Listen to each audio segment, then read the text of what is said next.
they will give you a fairly long business plan format and ask you to fill it in and tell you that you can't actually run a business really until you've done it. Absolute garbage.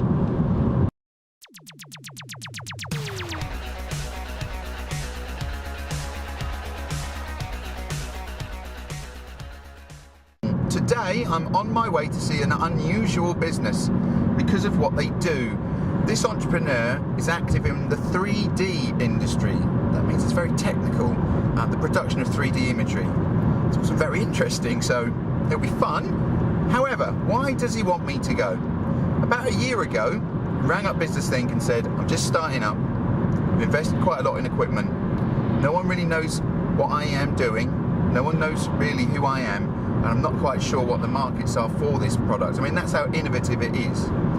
So the first session we sat down and we said, well, this is where I think you can sell this. These are the sort of applications we think you can do with it. And he ran with a couple of those. And then we implemented a very simple marketing process, which, to be honest, every startup, full stop, should do this when they begin. And we showed him how to do it, how to get his name out there pretty much for free to thousands of people.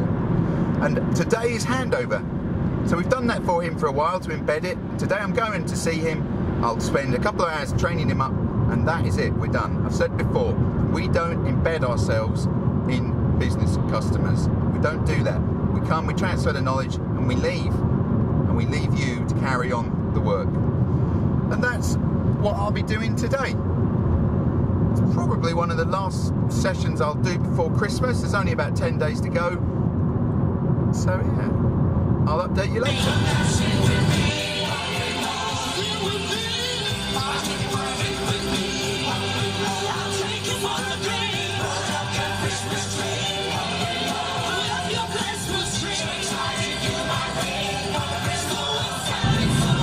Okay, I've left the meeting with the image business, the 3D images, and we did the training session, spent 2 hours going through how to run a marketing communication system, if you call it that. It's a bit sophisticated for what it is, to be honest. It's basically how to set up some admin to broadcast your message to thousands of people for less than 30 quid a month, you know, that's what it really is.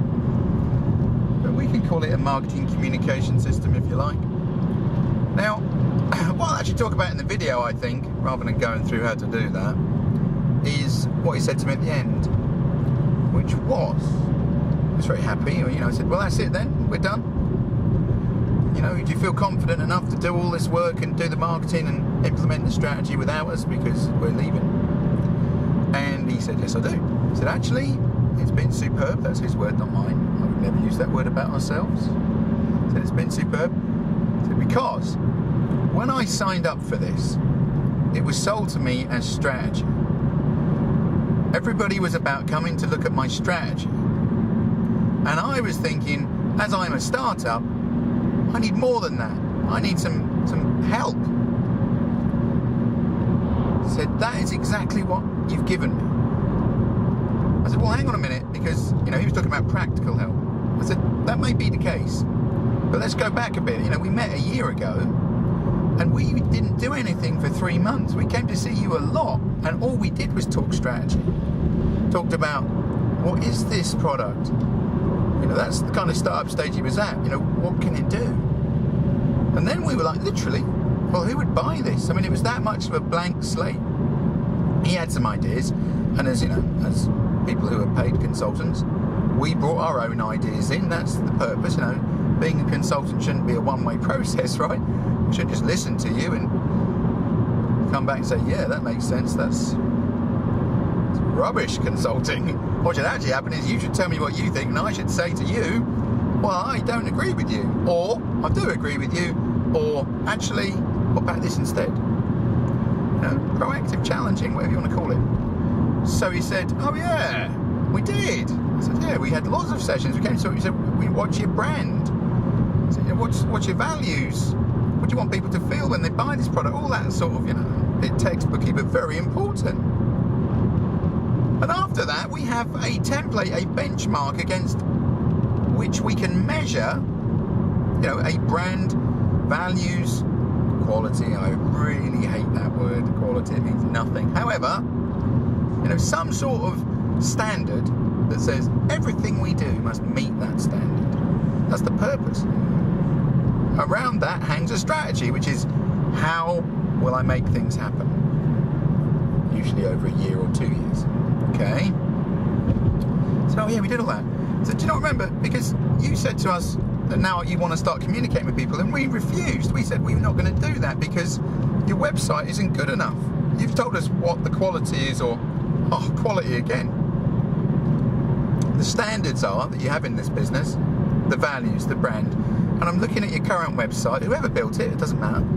And to be honest with you, that doesn't meet that standard. It's not good enough. It doesn't communicate visually what you have, and it doesn't say what you want to tell them. It doesn't have the sales content. It's not strategically fit. It's not fit for purpose. And so we refuse to use your website. So much so, bear in mind it's a startup, that we built them a new one for nothing.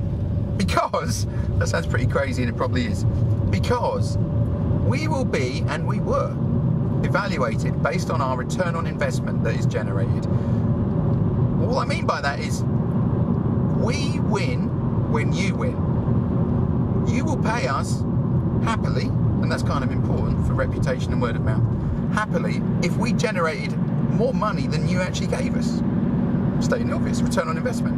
And that return on investment should be equivalent to, in my opinion, in consultancy or sales or professional services, 3 times what you paid us. You should make back 3 times what you pay us. That applies to an accountant too, by the way. They should save you at least 3 times what you are paying them. It's an interesting equation, isn't it? Maybe you should have a look at that. So I said, you know, you're going to judge us based on how many inquiries you get. And I know your website is going to damage our marketing. Not because it's, well, yeah, because it's bad. Because it's bad. And so much so, because you don't want to invest in a new site, or shouldn't, we'll just make a new one because it's part of the marketing process. And we did. That doesn't happen all the time, I should add very quickly. We don't just build brand new websites for people for nothing just because, you know, we don't. But if he had not done that, if he had not agreed to change the website, I'm not sure we would have agreed to continue the work. Again, because our job is to generate more return on investment than the money you pay us. And that investment might be in life, of course. That might be in happiness or freeing up time or anything, but stick with money, simpler for now. 3 times the money. So he then said, okay, I get it. But what makes him the return is not strategizing. Strategizing sounds just like, what's the word? Well, what is it? Sitting around thinking, isn't it? Strategizing. I don't know many people who make money strategizing except for me. You know what I mean? I don't know many people who sit there researching, strategizing, planning. There is no money yet. And so I've seen many businesses who just don't bother with any of that, and they just get on the phone and say, I do this. It will do this for you. Would you like to buy it? And a good percentage just say yes. So the power of contact cannot be underestimated. And the power of contact, the correct contact, that is the point of strategizing, to decide what you're going to say, how and when and who to.